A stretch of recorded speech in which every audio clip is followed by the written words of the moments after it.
Hello students, आज हम mutual induction पढ़ेंगे। म्यूचुअल इंडक्शन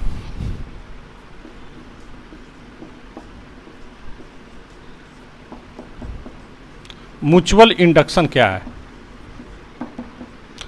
देखो बच्चों, यदि आपके बगल में किसी स्टूडेंट्स को मार्क्स अच्छा आता है तो डांट आपको पड़ती है।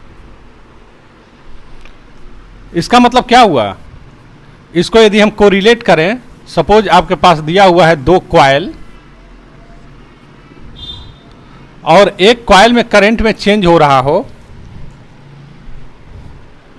You have given to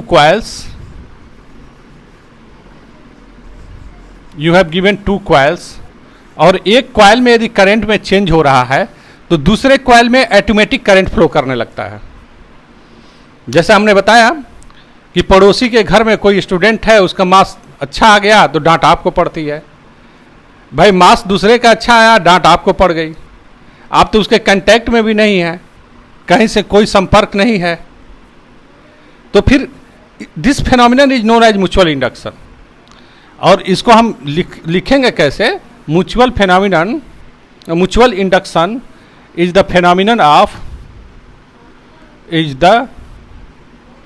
phenomenon of production of induced EMF, production of induced EMF in a coil due to the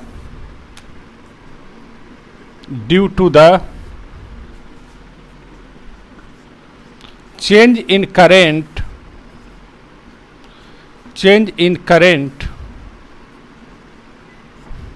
in neighboring coil.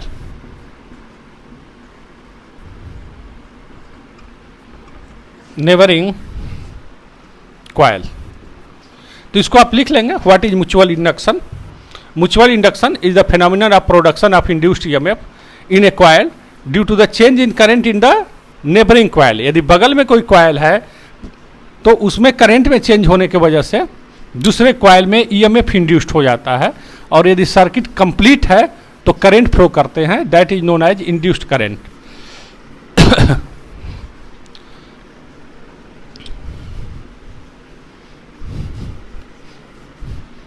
मान लीजिए कि हमको दो कॉइल दिया हुआ है। Suppose we have given this coil, इस कॉइल को हम प्राइमरी कॉइल बोलेंगे P, और इसके बगल में एक कॉइल है, इसको बोलेंगे हम सेकेंडरी कॉइल S। अब सपोज यहां पर एक बैटरी से एक कनेक्टेड है और यहाँ पर स्विच दिया हुआ है और स्विच को हमने ऑन किया। अब स्विच को जैसे ही आप ऑन करेंगे, what will happen? Current will start to increase. इसको हम बोलते हैं ग्रोथ ऑफ करंट। टाइम के साथ करंट चेंज होने लगा। अब करंट चूंकि इसमें बढ़ रहा है, अब करंट बढ़ने की वजह से क्या होगा भाई? जब करंट बढ़ रहा है तो मैग्नेटिक फील्ड बढ़ेगा इनसाइड द सोलेनॉइड। इसके वजह से यहाँ पर जो मैग्नेटिक फील्ड होगा वो क्या होगा? इंक्रीज करेगा। और जब मैग्नेटिक फील्ड इंक्रीज करेगा तो इसमें मैग्नेटिक फ्लक्स में चेंज होगा, और मैग्नेटिक फ्लक्स में चेंज होने की वजह से एक जैसे करंट यहाँ पर करंट फ्लो कर रहा है क्लॉकवाइज, तो ये साउथ पोल हो गया और ये नॉर्थ पोल हो गया। हमने बताया कि करंट का डायरेक्शन आप कैसे लेते हैं। यदि करंट आपका क्लॉकवाइज है तो वहाँ पर साउथ पोल होगा, साउथ पोल प्रोड्यूस्ड हो गया, तो यह नॉर्थ पोल हो गया। मैग्नेटिक फील्ड का डायरेक्शन क्या होगा? Inside solenoid from south to north, axis के अलॉन्ग होता है मैग्नेटिक फील्ड। तो इसमें जो EMF इंड्यूस्ड होगा वो इस ढंग से होगा कि करंट के बढ़ने का विरोध करे, दैट इज ठीक है, उसके अपोजिट डायरेक्शन में होगा। इट मीन्स यहाँ पर साउथ हो जाएगा और यहाँ पर नॉर्थ। यहाँ पर नॉर्थ कहने का मतलब करंट एंटी क्लॉकवाइज, ये करंट एंटी क्लॉकवाइज हो जाएगा। यदि करंट में ग्रोथ हो रहा है, यहाँ पर प्राइमरी कॉइल में यदि करंट में ग्रोथ हो रहा है तो सेकेंडरी कॉइल में जो EMF इंड्यूस्ड होगा जो करंट इंड्यूस्ड होगा उसका डायरेक्शन क्या होगा, इस ढंग से होगा। This will be the induced current, इसको हम बोलेंगे इंड्यूस्ड करंट। इसको आप नोट कर लेंगे। सिमिलरली यदि हम स्विच को यहाँ पर ऑफ कर दें, मान लीजिए कि पहले करंट फुल करंट फ्लो कर रहा था और हमने क्या किया, करंट को ऑफ कर दिया, स्विच को ऑफ कर देंगे। स्विच को जैसे ही, पहले इस ग्राफ को पहले बना लीजिएगा जो भी हम लिखे हुए थे, उसके बाद वीडियो पॉज करके दूसरा ग्राफ बनाइएगा, दूसरा फिगर बनाइएगा। ये करंट है, करंट डिक्रीज कर रहा है, current is decreasing, current is decreasing, current घट रहा है। तो करंट घट रहा है तो मैग्नेटिक फ्लक्स घटेगा। मैग्नेटिक फ्लक्स घटने का मतलब इसमें जो ईएमएफ इंड्यूस्ड होगा फ्लक्स के घटने का विरोध करेगा। दैट इज मैग्नेटिक फील्ड उसी डायरेक्शन में होना चाहिए, मैग्नेटिक फील्ड उसी डायरेक्शन में होना चाहिए। दैट इज ये साउथ होना चाहिए और नॉर्थ। ये साउथ होने के लिए यहाँ पर करंट का डायरेक्शन क्या होगा, साउथ होने के लिए यहाँ पर करंट का डायरेक्शन क्लॉकवाइज। दैट इज ये ऐसे करंट हो गया, ये ऐसे करंट हो गया। इंड्यूस्ड करंट क्या हो गया, यदि इस कॉइल में करंट डिक्रीज कर रहा है तो दूसरे कॉइल में, नेबरिंग कॉइल में इंड्यूस्ड करंट का डायरेक्शन इस ढंग से होगा, एज शोन इन फिगर। यदि करंट इंक्रीज कर रहा था तो अपोजिट डायरेक्शन में था। इसको अच्छे ढंग से बना लीजिए, नोट कर लीजिए।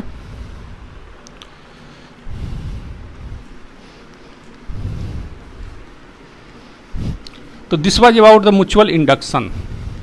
Now what is mutual inductance? About mutual inductance.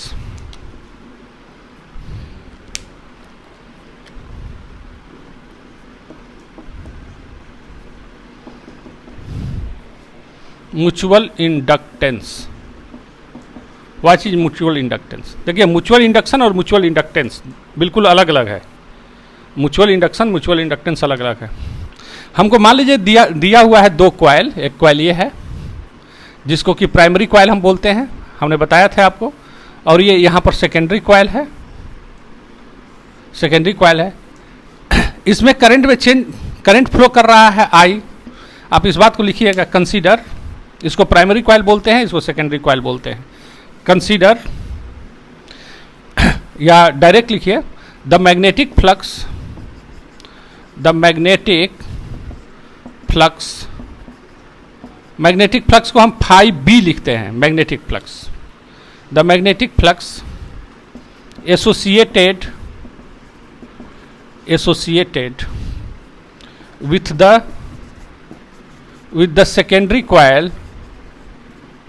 with the secondary coil, when current I is flowing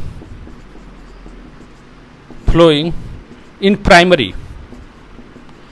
यदि प्राइमरी में करंट आई फ्लो कर रहा है तो सेकेंडरी में कितना मैग्नेटिक फ्लक्स एसोसिएटेड होगा बच्चों? This phi is known as, phi B हम बोल रहे हैं, this phi B is directly proportional to I.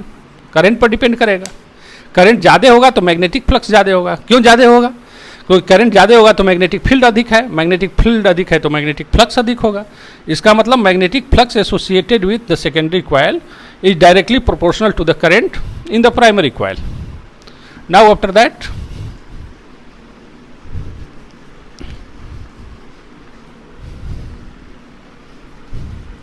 you can write here phi b is equal to, हम यहाँ प्रोपोस्टिक कांस्टेंट हटाते हैं और लिखते हैं capital M into I, where M is known as mutual inductance, where capital M is equal to mutual inductance या coefficient of mutual induction, या coefficient of mutual induction. अब देखो बच्चों, if I is equal to 1 ampere,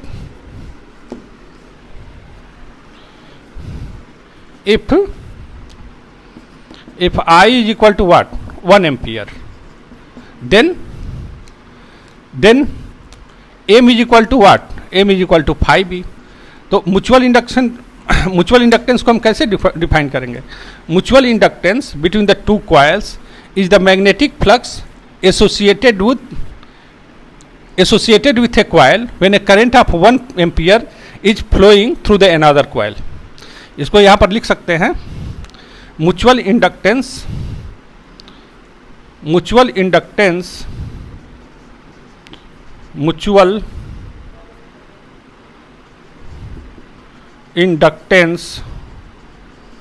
between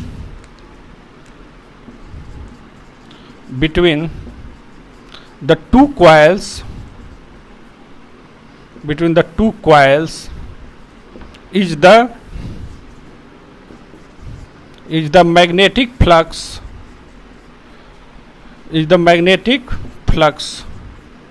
associated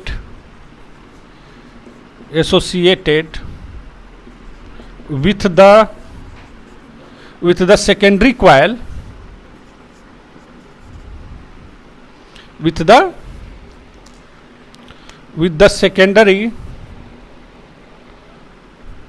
the secondary coil when a current of 1 ampere is flowing in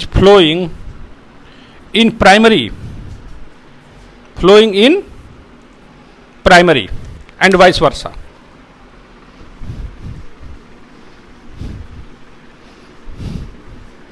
Is flowing in primary and vice versa.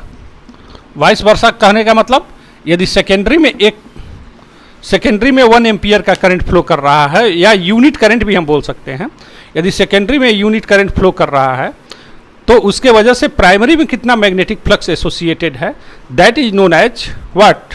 That is known as mutual inductance between the two coils.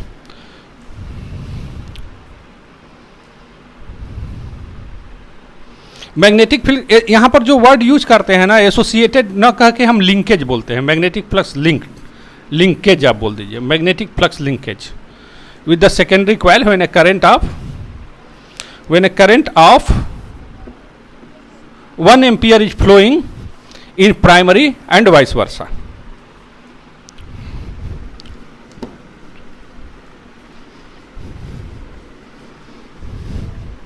Also इसका definition और भी है. Now we have phi is equal to, अभी पढ़े थे M I, तो now d phi by D t, hence d phi by D t आप क्या लिख सकते हैं? D phi by D t आप लिख सकते हैं D by D t M I, तो d phi by D t को हम लिख सकते हैं M d I by D t, but according to Faraday law, according to Faraday's second law, according to the Faraday's law, Faraday law के अनुसार क्या है? E is equal to minus d phi by D t. Hence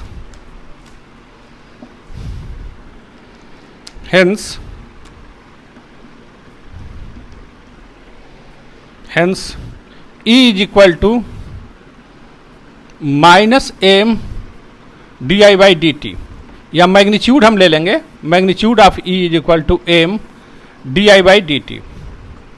इतना लिख लेंगे बच्चों, आप video pause करके आप लिख लीजिएगा.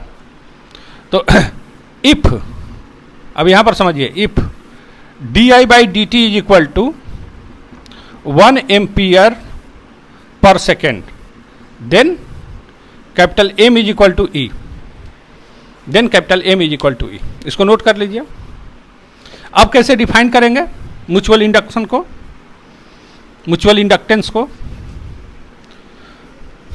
देखो बच्चों, आप कह सकते हैं mutual inductance between the two coils is the EMF induced in the secondary coil when the current is changing in the primary coil with the rate of 1 ampere per second and vice versa.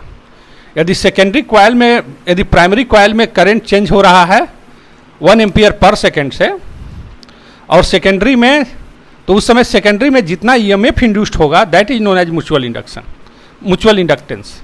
तो hence also आप define कर सकते हैं mutual inductance, mutual inductance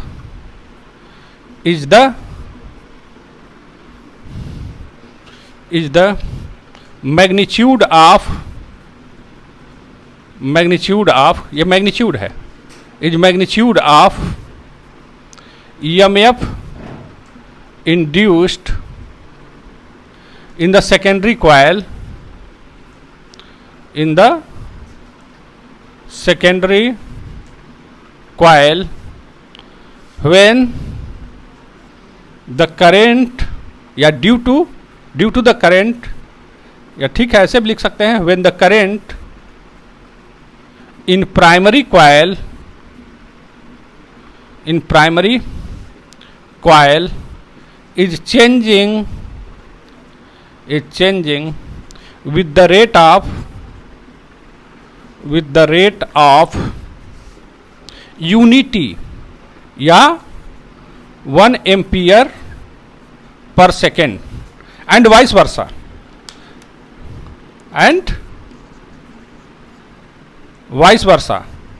vice versa कहने का मतलब क्या है भाई, सेकेंडरी में करंट चेंज हो रहा है विथ यूनिटी, और ईएमएफ किस में इंड्यूस्ड हो रहा है, प्राइमरी में इंड्यूस्ड हो रहा है। यदि सेकेंडरी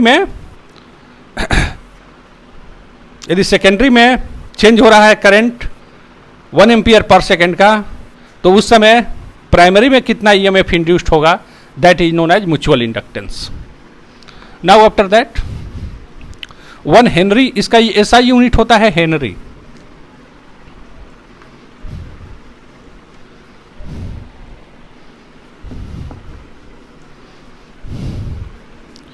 its SI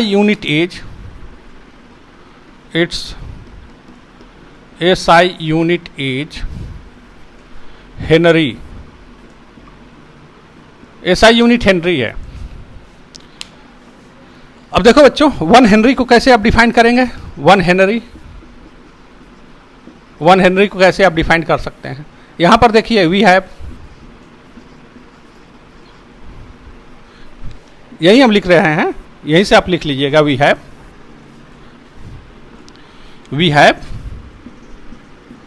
आपको पता है E equal to this one, if di upon dt is equal to 1 ampere per second, and E is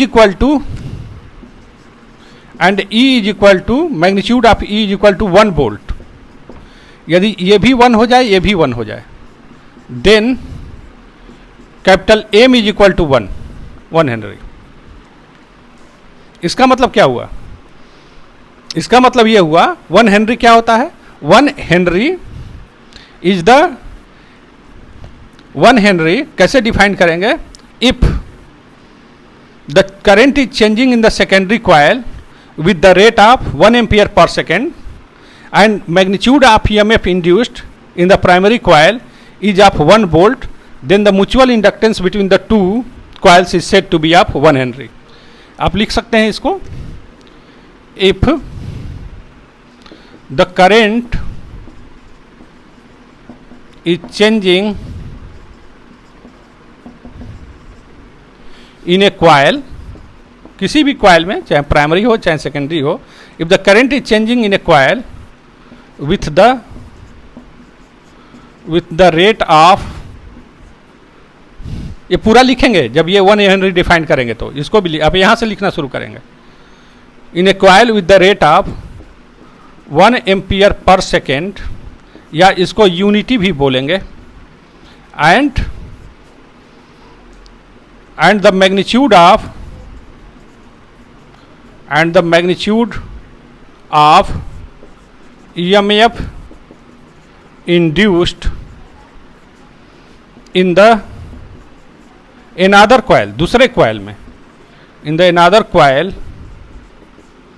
is of 1 volt।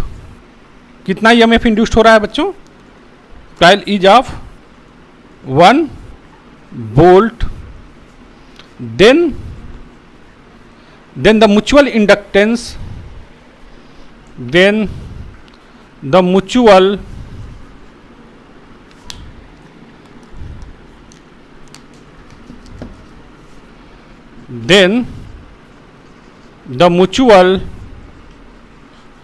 inductance,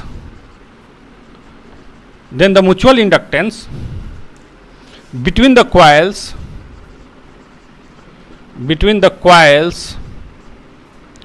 is said to be of 1 Henry. Mutual inductance कितना कहा जाएगा बच्चों? 1 Henry कहा जाएगा। ठीक है।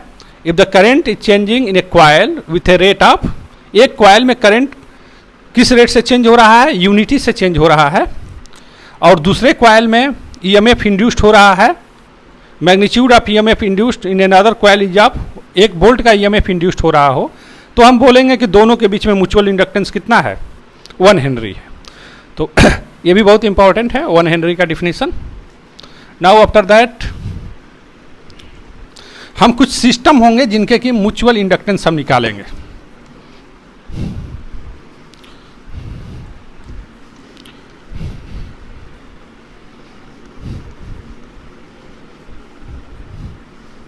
कुछ system होगा जिसका कि म्यूचुअल इंडक्टेंस हमको निकालना होगा। तो म्यूचुअल इंडक्टेंस हम कैसे निकालेंगे? आप लिखेंगे म्यूचुअल इंडक्टेंस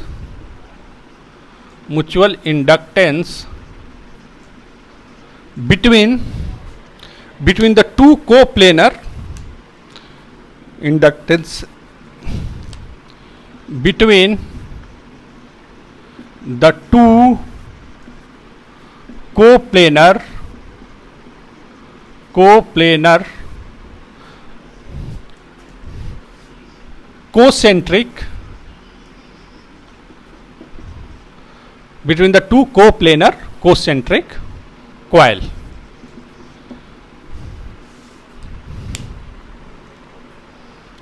टू कोप्लेनर, देखो दो बच्चों 2 क्वाइल है। मान लीजिए एक क्वाइल ये है, इसका सेंटर है, और हमको दूसरा क्वाइल दिया हुआ है। इस क्वाइल का भी सेंटर वही है और प्लेन भी वही है। 2 क्वाइल हमको दिए हुए हैं। ये जो दूसरा है ना वो बहुत छोटा है, दूसरा क्वाइल बहुत छोटा है। अब मान लीजिए कि बड़े वाले क्वाइल में करंट आई फ्लो कर रहा है, और बड़े वाला का रेडियस क्या है? R1 है, और छोटे वाले क्वाइल का रेडियस R2 है। इसका रेडियस क्या है? R2 है। आप यही लिखेंगे इसका सॉल्यूशन में। आप लिखिए if current I is flowing in the bigger coil of radius I, radius I है और उसमें करंट कितना फ्लो कर रहा है बच्चों? I फ्लो कर रहा है।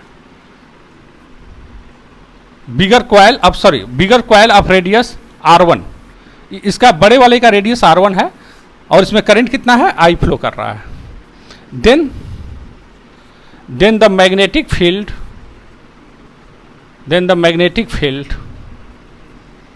at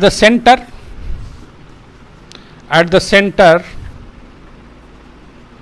of the coil, कितना मैग्नेटिक फील्ड बी होगा? आपको पता है मैग्नेटिक फील्ड कितना होता है? μ0/2 I/R1, ये होगा। आप इक्वेशन 1 बना लीजिएगा। ये हो गया मैग्नेटिक फील्ड। अब हम इसको मिटा दे रहे हैं। मैग्नेटिक फील्ड हमको पता हो गया। देन मैग्नेटिक फ्लक्स, यहाँ मैग्नेटिक फील्ड हमको पता हो गया। देन द मैग्नेटिक फील्ड का डायरेक्शन क्या होगा? मैग्नेटिक फील्ड का डायरेक्शन इनवर्ड हो जाएगा। What will be the direction of magnetic field? That will be the inward. Now the magnetic flux associated,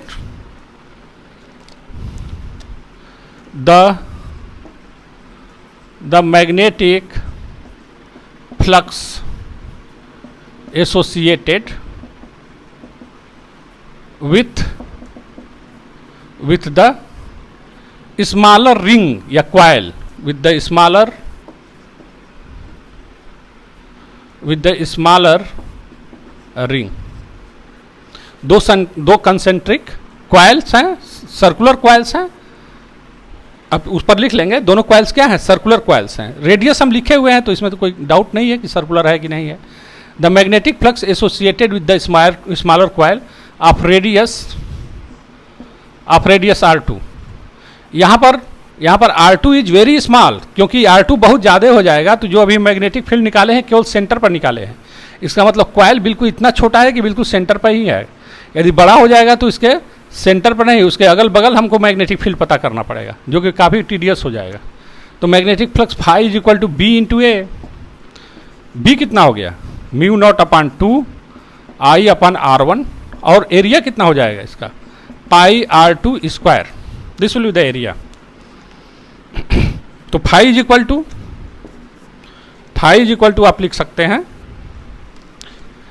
phi is equal to mu naught upon 2 pi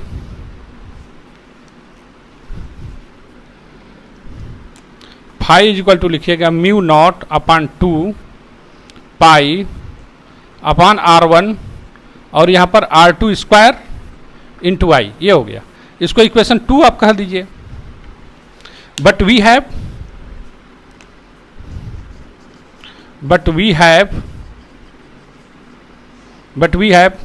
phi is equal to M into I, अभी आप पढ़े हैं equation 3rd।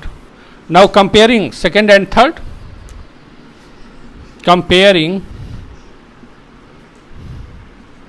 Comparing second and third, दोनों को compare कर देंगे। Then M is equal to what, then M is equal to mu naught upon 2 pi R2 square upon R1, mu naught upon 2 pi R2 square by R1। तो this will be the mutual inductance of this system. ये जो system बना हुआ है उसका mutual inductance यही होगा। इस ढंग से हम निकालते हैं। और भी क्वेश्चन होंगे इसी टाइप में, तो ये आपको पता करना होगा कि म्यूचुअल, पहले आप मैग्नेटिक फील्ड निकाल लीजिए।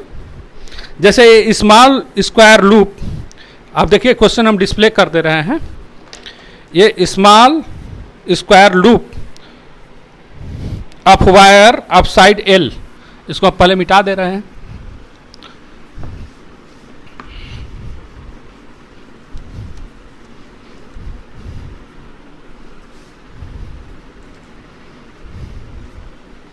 क्वेश्चन आप देख लीजिए, इसको आप सेकंड बोल सकते हैं। पहला क्वेश्चन एप्लीकेशन तो हमने बता दिया। क्वेश्चन दिया हुआ है, क्वेश्चन डिस्प्लेड है, आप देखिए। क्वेश्चन कह रहा है small square loop of side L, square loop है, साइड दिया हुआ है, और इसके सेंटर पर एक छोटा सा एक और दूसरा लूप दिया हुआ है। इसके सेंटर पर एक और लूप दे दिया है। ये small square loop of wire of side small L, इसका साइड स्मॉल L है, is placed inside a larger square loop of side capital L, इसका साइड क्या है, कैपिटल L है।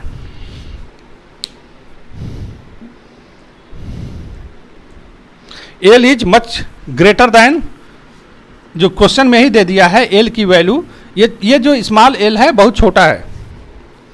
ये small square loop of wire of a side small L is placed inside a large square loop of side capital L, the loops are coplanar and their centres coincides, मतलब concentric है। Find the mutual inductance of the system, इसका mutual inductance निकालना है। ये IIT में पूछा हुआ है 98 में। वेरी सिंपल, अब क्या कर लेंगे, हमेशा बड़े वाले में मैग्नेटिक फील्ड निकालिए, बड़े वाले में करंट लीजिए। तो what will be the magnetic field at the centre, magnetic field at the centre, magnetic field at the centre of centre of the square कितना होगा।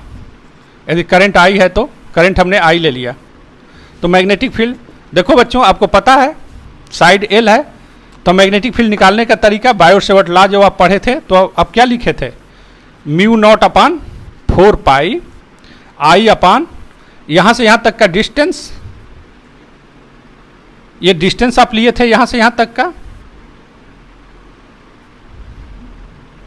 ये डिस्टेंस लिए थे यहां से यहां तक का, और ये एंगल 45 डिग्री और 45 डिग्री हुआ था, याद होगा, ये बनाया हुआ है, क्वेश्चन है, आप देख सकते हैं। तो mu naught upon 4 pi I by यहां से यहां तक का डिस्टेंस, ये पूरा डिस्टेंस एल है, तो यहां तक का डिस्टेंस क्या हो जाएगा, एल बाई 2। फिर sine phi 1 plus sine phi 2, आपको याद होगा ये चीज, sine phi 1 45 plus sine 45, sine 45 plus sine 45, और इसका डायरेक्शन क्या होगा, that will be inward. Similarly इतना ही, इसके वजह से मैग्नेटिक फील्ड होगा, उसका भी डायरेक्शन इनवर्ड, इसमें भी होगा, उसके वजह से भी डायरेक्शन इनवर्ड, और इसके वजह से भी डायरेक्शन इनवर्ड। तो सब डायरेक्शन इनवर्ड है, इसलिए हम इसको 4 से मल्टीप्लाई कर देंगे। Magnetic field B is equal to, यहाँ हमको 4 से मल्टीप्लाई करना पड़ेगा। तो after solving you will get B is equal to, अब सॉल्व कर दीजिए, कैंसिल आउट हो गया, 4 into mu naught I upon 2 pi L, 4 into mu naught I 2 pi L, sine 45 1 by root 2, sine 45 1 by root 2, that is 2 by root 2। तो this is equal to B is equal to, अब देखो ये 2 से 2 cancel out हो गया, या 2 से यहां पर कैंसिल आउट कर लीजिएगा, तो 2 म्यू नॉट आई, 2 से कैंसिल आउट कर दिया, 2 mu naught I upon pi L, ऊपर बच गया रूट 2, ये बच गया रूट 2। तो this is magnetic field. Then what will be the magnetic flux, what will be the magnetic flux,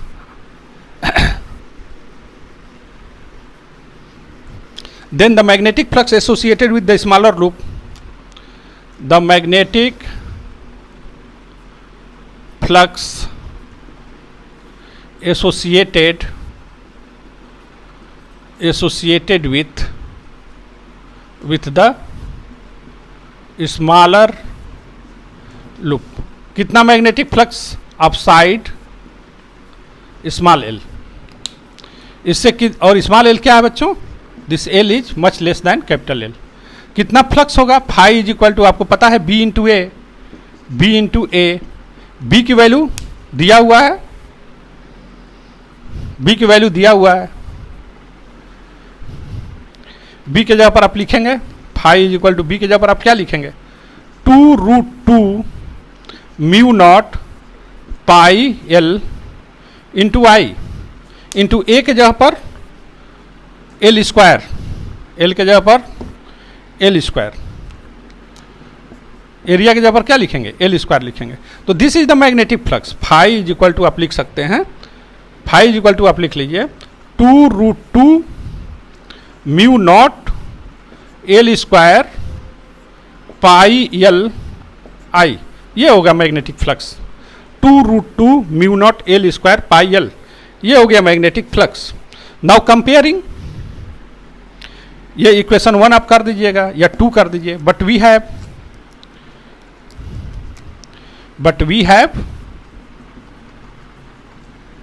phi is equal to M into I, ये आप derive कर चुके हैं, equation 3rd। Now comparing with second and third, comparing with second and third,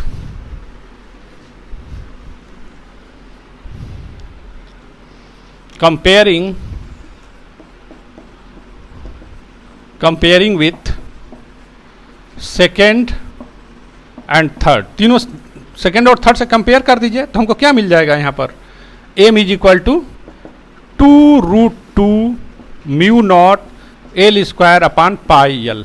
तो this will be the mutual inductance between the, this will be the mutual inductance 2 root 2 mu naught L square upon pi L, this will be the mutual inductance of this system. Okay, any problem, no, okay, thank you. 2 question आप लिख लीजिए, displayed है, देख लीजिए, इसको solve करिएगा, comment box में इसका आंसर दीजिएगा। Okay, thank you.